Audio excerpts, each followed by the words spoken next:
When they brought me in, the people at Akron General, they did that initial surgery to take care of me, sewed me up. They did a good job. Then I moved over to the city, and there I remember my doctor's name, Dr. George, Dr. Furstenberger. They both took care of me, the trauma team, the cardiac team, rehab, the ICU nurses, the step-down ICU, TCU. They all took care of me, did a real good job. They said my recovery was just so fast, so quick, and I can only, give glory to God for that He put all these people in my life and supported me, and I healed up so quick. I was able to come home in a month, after being stabbed 7 times, and I'm feeling better. I'm getting stronger. Physical therapy, occupational therapy. The home care nurses, they come here every day, take care of me, and I'm getting stronger. My endurance is increasing, and I'm feeling good. I'm feeling real good. I got a ways to go, several months before I can return to work, I hope, but I'm making good progress. I'm feeling real good. So it was February 16th in the evening. You're in the psych unit, which is the 5th floor, right? Yes. St. Thomas? St. Thomas. What happens? St. Thomas, a man gets admitted, and I'm standing near him watching him, which is my job, and then he just attacks. And I don't remember much about it, but I do remember, keeping him away from the others. And then I realized I was stabbed and was bleeding. And then our policeman came up, and we're able to get him back to a room. And then the nurses there that were on the floor, Shelley, Terry, my wife Rhoda, they all, and I'm sure the other nurses, all took care of me, held my wounds that were bleeding, and put an IV in me, got me ready to send me off to the, trauma unit. Did you see the knife? Did you know he was going to attack? How did that go down? Yep, I knew he was going to attack. I saw it in his eyes, and then when he lunged at me, of course, I knew the attack was imminent. I did not see the knife initially.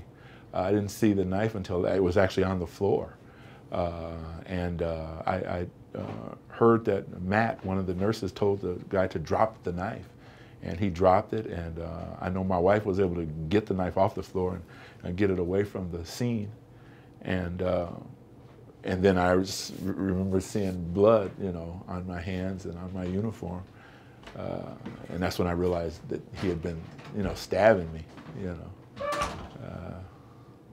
How many times were you stabbed and where? 7 times in the chest and the abdomen. And he also got your chin? And also my chin, yeah. He left a beauty mark here for me, yeah. Well. What are the doctors telling you about how lucky you are that this didn't hit any major arteries? And tell me about how close it came to your heart. Yeah, the doctors were, it was definitely life and death, and they got me. The doctors sewed up, I think, a couple times in my bowel. I had to go in, open me up here, sew up a couple times in my bowel, and then I had some fluid building around my heart, and so they had to crack open my chest and go in there. That happened at Akron City, the trauma team, Dr. George and Dr. Furstenberger, and they had to go in and look to see where that fluid was coming from. And they resolved that, sewed me back up, and yeah. And you said, tell me about the heart with the knife. Did you say it went across? Yeah, they seem to say it went across the heart. Fortunately, it didn't puncture the heart at all, but it went across the heart, and so I was very fortunate, very blessed that it didn't puncture my heart. Yeah. It makes you wonder or question, why are you still here? You have You have those thoughts in your mind? Oh, sure. The Lord's not done with me. So many people, as I told when I thanked people, so many people prayed for me. It just shows that the Lord hears people's prayers. And he definitely kept me. He kept me from death, rescued me from a violent man. And so I can only attribute that to God's grace to me.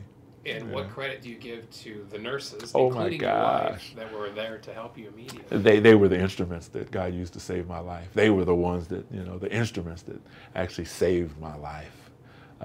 Those nurses, my wife, the doctors at Akron General, the doctors at Summa, and even the nurses, because initially between the first operation and the second, I was slowly not able to breathe. And it was the nurses that, you know, noticed that and commented on that to the doctors, and they say, hey, we got to do something, you know.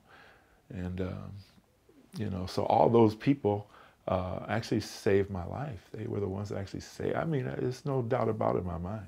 Hadn't it been for them, I would have died. Yeah. What about your wife being there? How difficult is that for I don't her? know And how she did that, that she could do that and yet still hold my bleeding wounds. And she was there every time I woke up. My wife was there. And, you know, she contacted all the people that needed to be contacted, and you know, she kept you guys away while I healed, you know, and I don't know how she did that. I still can't thank her enough. Because it's got to be different. I mean, it's her job, so she's used to doing patients. But when it's your husband, right? How different is it? Yeah, I you know, she has a hard time talking about that, you know, even with me, and so I know it's tough for her. Tough for her, but she, you know, without her, I wouldn't be here either. And her role was stopping the bleeding? Yeah, she actually helped some of my bleeding wounds, yeah, and yeah. Wow.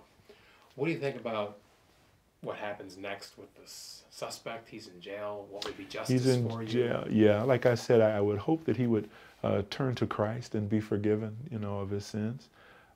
He needs forgiveness like we all do. You know, he's up for trial. I think it's in the pre-trial area now. You know, he does need to be in jail. He's a dangerous man. Yeah. You want him to go to prison for what he did to you? Yeah, I think so. You know, I think so. You want to go back to work? Oh yeah, I love. Yeah, I like what I do. Yeah, you know, this was an extreme case. You know, hopefully never to be repeated with anyone. But I like what I do. Yeah. What are you doing in terms of rehab? What types of things are they doing? And yeah, are they expecting you to get back to your 100% self, or where are you? Yeah, I'm receiving occupational therapy for my upper body strength and mobility, and physical therapy for, you know, my general lower body and that kind of strength. I receive that every other day here. They come to the house and, you know, to get my strength back. The visiting nurse comes out. She takes care of my wounds. They have to be changed every day. Every day you get? Yeah, every day they come out and change it, you know. And the doctors, my doctors, you know, they're saying I can probably, you know, 80% of my strength will return, you know. I still have this bone has to heal up. My stomach has to heal up. That's several months out, but I'm hoping. I don't sense a lot of anger or why me in you, and why is that? That's primarily because the Lord was with me, and so many people supported me. I mean, people I don't even know. Every time I, be it a X-ray technician or a nurse or my own brothers in the protective services, police, you know, they'd see me, Art, we're praying for you. Art, we're hoping for your quick recovery. The guys in the protective services, and that's Chief Davis is primarily responsible. Ed McFeeters, who's also over our department, they did this thing where they put these bands out where they raise money to, you know, help us get by, you know, since I'm not working. And just so much of the support, I couldn't help but be filled with gratitude. I mean, so much support from so many. It just pushed any bitterness or anger. I can honestly say I didn't really have much bitterness or anger because I was just so supported, and still am. These guys, my boss calls me every week. Chief Davis calls me to see how I'm doing, not to tell me to get back to work, but just to tell me, hey man, are you, you know, get better. You know, he's encouraging me, praying for me. And so that changes everything. Right. Do you know how much they sold or how much money they raised for you? Oh man, you know, be honest with you, from this, several $1,000s actually. Yeah. It's amazing. Just from wristbands, huh? Yeah. Yeah. Yeah, you said that the changes in policy need to happen or have happened. Oh yeah, what do they do? They've changed everything, I've heard. I haven't been back there, so I don't know specifically, but they've changed everything. Increased security threefold. So they took care of business. Yeah, yeah. And you still have to wonder, how did these knives get into the unit? Yeah, yeah. You know, that was always, you know, people always sneak things in, knives, cigarettes, things like this. This is the first time this has ever happened. But you know, people are always sneaking things in. That's the nature. What do you think? Did something set him off? Was he just come in angry, or was it that when you approached to try to get him, or what was it that made him lunge? I don't really know. I noticed that he was anxious, so I stayed near him, and then I knew when he was going to attack, you know, which he did, and that's about it. I don't know what caused it or anything like that. You know, I'd heard from the newspaper that he had, you know, done similar things in the past, so it might have just been his. That's how it is. What did it look like, the knife? You could it was. I seem to remember a black handle and a knife blade about like this on the floor, the one he had dropped. 2 inches, 3 inches? Yeah, 2, 3 inches. Yeah. And did he use the other one, or just that? I don't remember seeing or anything about it. I'd heard that it was just from the news and people telling me that he had to. I never saw a second knife. No. Do you look at it as a miracle that you're still with us? Oh yes. Oh yes. Yes. Yeah. It was.